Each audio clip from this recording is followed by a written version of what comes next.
हर हर महादेव और अल्लाह अकबर उन्माद भरा ध्वनि सेदिन समग्र भारतवर्ष को प्रतिध्वनित करुथिला। चतुर्दिगरे हिंसा, हत्या, जलापोड़ा, लुंठन, धर्षणर विभत्स विभीषिकामय दृश्य मनीष सेदिन पागल हो जाइथिला सतरे।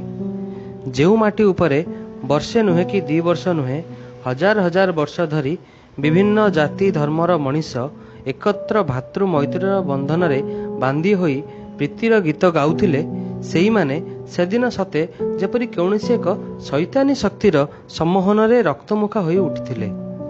भाईर छाती रे छुरी भूषिबाकू भाईटीर पश्चातपद हेउनथिला। ए थिला आम स्वाधीनतार प्रकालर भारत वर्षर दृश्य। धर्म को आधार करी भारत सेदिन 2 टुकड़ारे बंटा होईगला।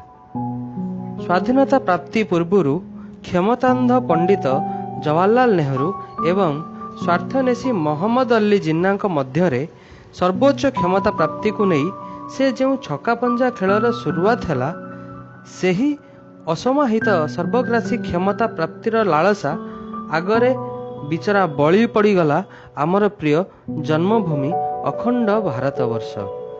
हाँ, केवल यही 2 जनकर व्यक्तिगत स्वार्थर चरितार्थ महत्वाकांक्षा एवं जिद्दी अहंकार जोगु ही अखंड भारतवर्ष सेदिन 2 भागरे विभक्त होईगला, हिंदुस्तान और पाकिस्तान।